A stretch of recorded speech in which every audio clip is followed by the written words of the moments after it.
Hello!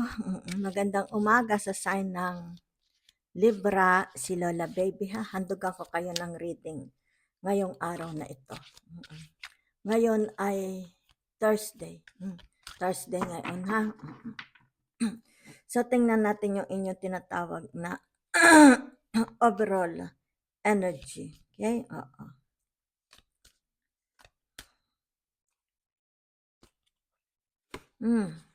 Meron tayo tinatawag ditong yin. Okay? Yin and yang. Yin is feminine, your feminine energy. Okay? Okay? Lumabas din itong yang, your masculine energy. Okay? So, meron dito, yan.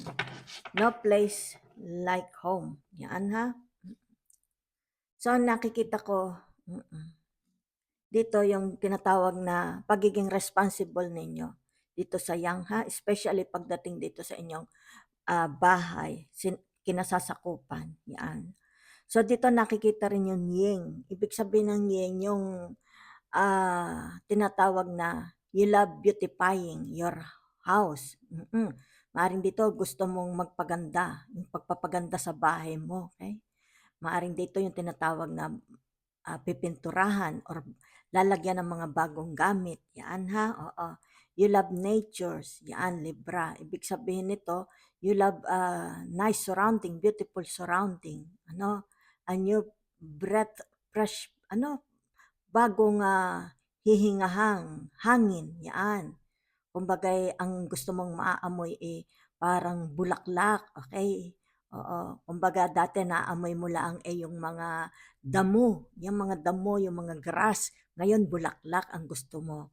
Maring dito, magtatanim kayo, okay? Para lalong gumanda inyong kapaligiran. So, dito nakikita yung energy nyo na yin and yang, okay? Your pagiging feminine and masculine, okay?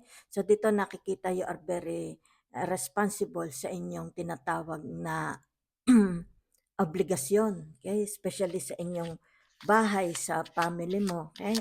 So, tingnan natin ha. Alisin lang muna natin. Isa-isahin lang natin ha.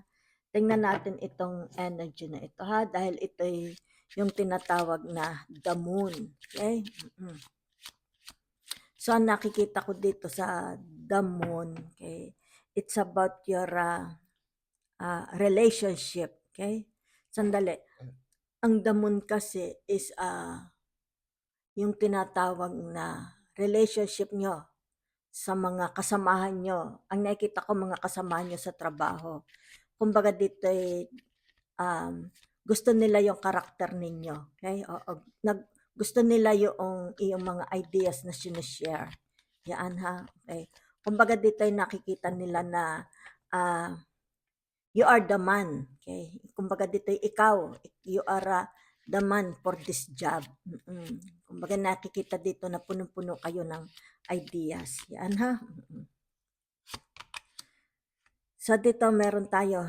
Yan, very competitive. Yan. Kumbaga dito ay very competitive kayo. Yan. Ang nakikita ko dito, yung tinatawag na edge ba yun? Nasa edge, kumbaga dito ay pwede kang magkaroon dito ng tinatawag na pag-akyat sa iyong career. Okay? Oo.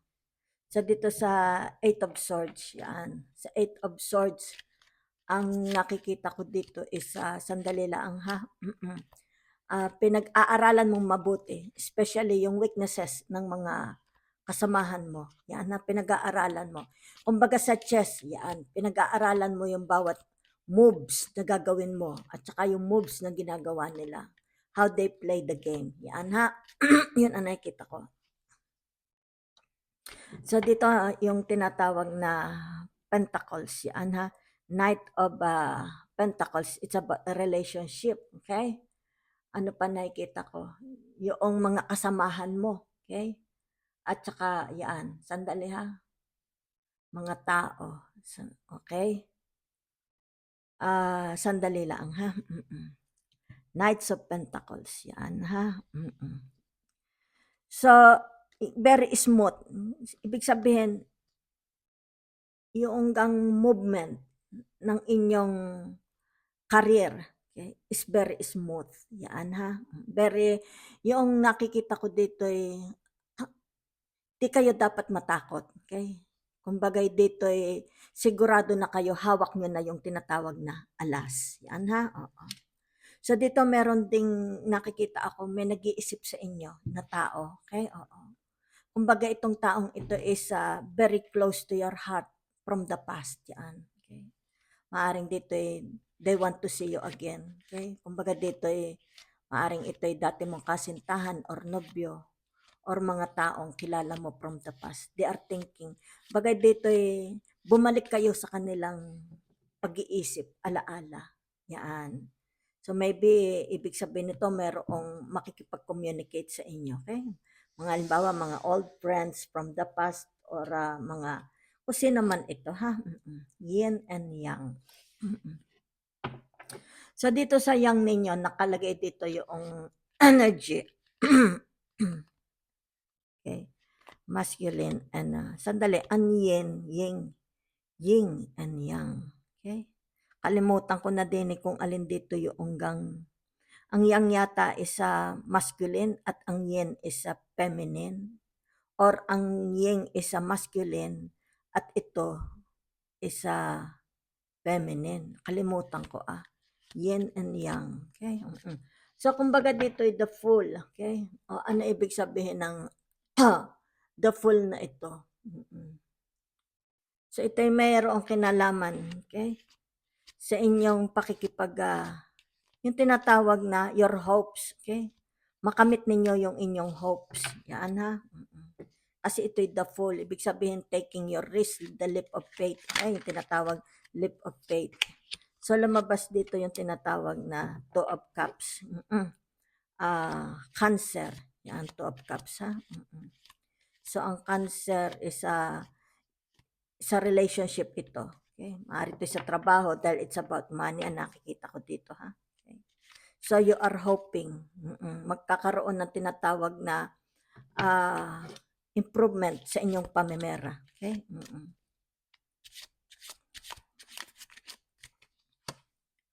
Yan. Okay? Knight of Cups.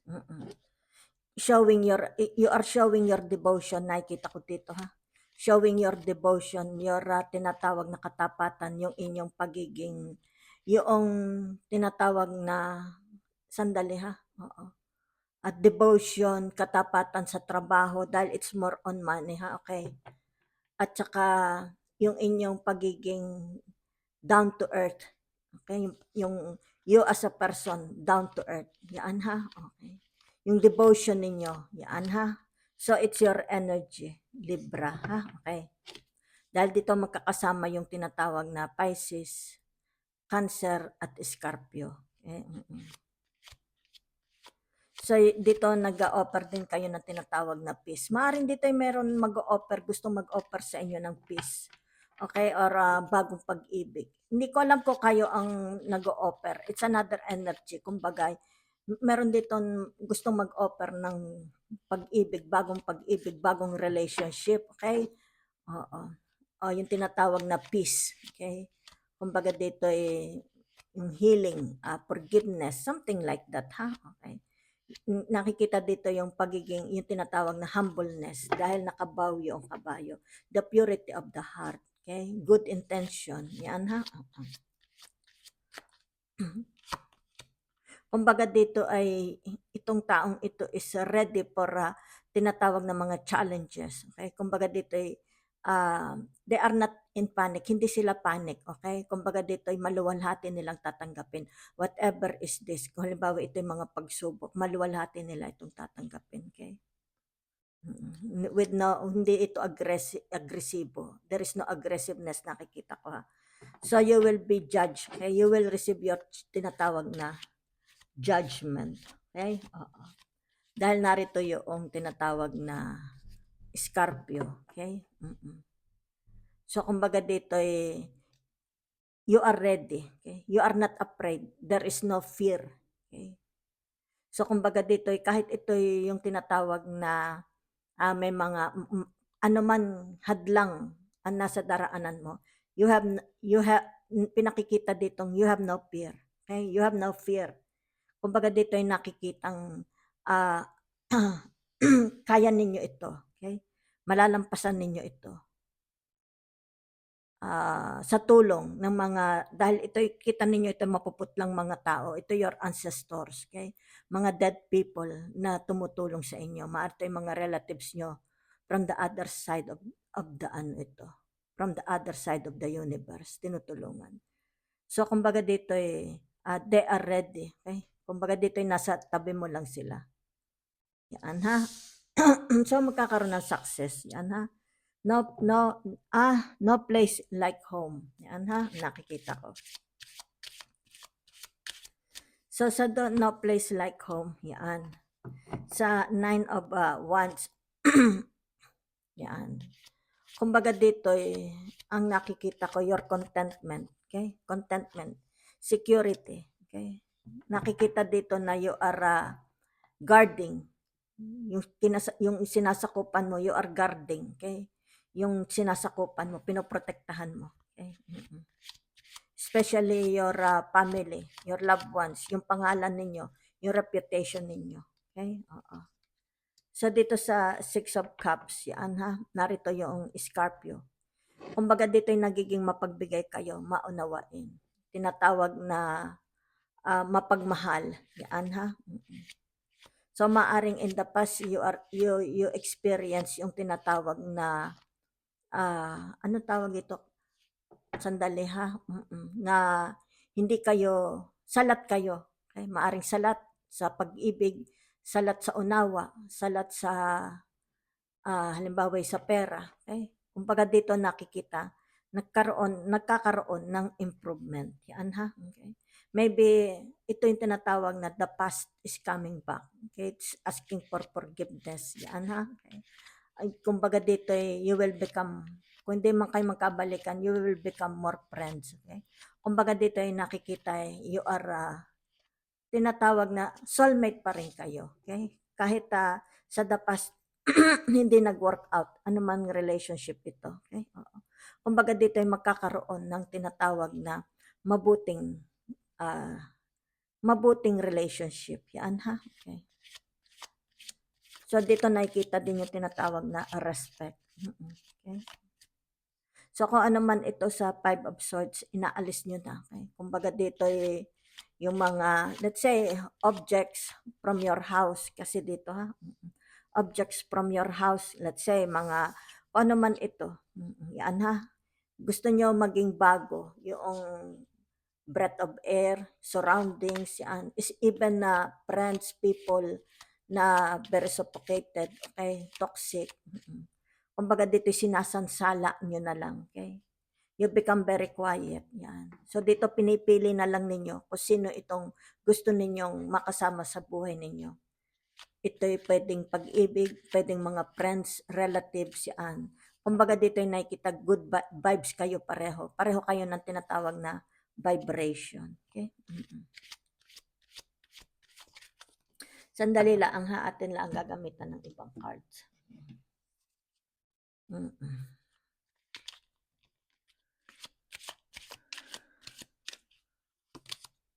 Yan Seven of Pentacles. Seven of Pentacles is relationship. Okay? Queen of Pentacles. Yan. Yan. Tinatawag na the Temperance. Okay? So the Temperance is Sagittarius. Okay? Magkakaroon dito ng stability. Okay? Dito. Magkakaroon ng stability, success, growth. Yan ha. So it's more on dahil ito ang the Temperance is Sagittarius sa pamimera ninyo. Magkakaroon ng stability sa pamimera ninyo. Okay? So kumbaga dito, tinatawag no place like home. Yan. Ito yung magdadala ng kaluguran, kasiyahan. Yan ha. Okay? Maaring dito, ibig sabihin, you will be free of debts. Okay, mga halimbawa mababayaran yung mga utang ninyo, okay? dahil dito yung tinatawag na paghintay, meron ditong tinatawag na slow, pero kumbaga dito'y, ah, yung slow na yoon ay mapapasa inyo, okay, dahil sa inyong tinatawag na hardworking, okay, yung devotion ninyo, yan. Kumbaga dito maaring for some of you, kung may mga utang kayo, okay, magkakaroon ng progress, babayaran ang mga utang, kakaroon ng progress, okay. So kumbaga dito sa tinatawag na yang, okay, tingnan natin ha. The Empress, yan ha. So dito yung Venus, yan. Sandali, Eight of Cups, Pisces, yan. The Chariot, yan ha. So dito ang nakikita ko, ibig sabihin nito magkakaroon, okay, ng transformation, pagbabago, malaking pagbabago sa inyong relationship, okay? You will kumbaga dito ay makikita yung tinatawag na katatagan ng relasyon kung sa pag-ibig, ano katatagan, okay? Kumbaga ito ay nakikita yung tinatawag na yung damdamin ninyo, okay? Nasusunod, okay? Nasusunod kung ano itong gusto ng damdamin ninyo para dito sa pagbabago. Okay? Yan. Kumbaga dito it's a relationship, kung relationship romance ito. Kumbaga dito yung inyong mga gustong mangyari or masunod sa tinatawag na Eight of Cups. Okay? Nagkakaroon ng tinatawag na pagbabago. Okay? Yan. So dito malaking transformation ito ha. Okay? Kung sa pamamera, ganun din. Okay? Kumbaga ito ay nakikitang umaayon ang mga magagandang pangyayari sa buhay ninyo. Yan na. Kumbaga dito yung tinatawag na karma. Okay? Napipil ninyo ito or mapipil ninyo ito. Na kumbaga dito ay umaayon sa inyo yung tinatawag na universe. Okay? So dito sa inyong tinatawag na yin. Okay? The moon. It's about competition. Okay? Kung ano man ito ha.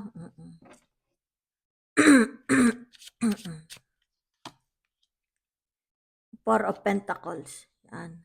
Karma. Four of Wands. So nakikita ko dito ha. Yung karma ninyo, ibig sabihin nito yung Scorpio. Okay? Magkakaroon ng improvement. Okay? Relationship man ito o sa inyong pamemera. Yan. So dito nakikita, it's about yourself, Four of Wands. Yan ha. Okay. Kumbaga dito ay tinatawag na pakikipag-isa sa universe. Yan. Kumbaga dito ay ibinigay na ninyo. Okay? Yung kayo na ang nagsabi sa universe, kayo na ang magpatakbo ng aming buhay. Binibigay namin ito sa inyo. Kayo na ang mag-rule. Okay? Kumbaga dito ay mag-take over ng aming buhay. Yan. Pati yung inyong pamemera. Yan. Magkakaroon ng improvements. Yan. Kumbaga dito you are guided. Hinayaan mo ang Panginoong Diyos.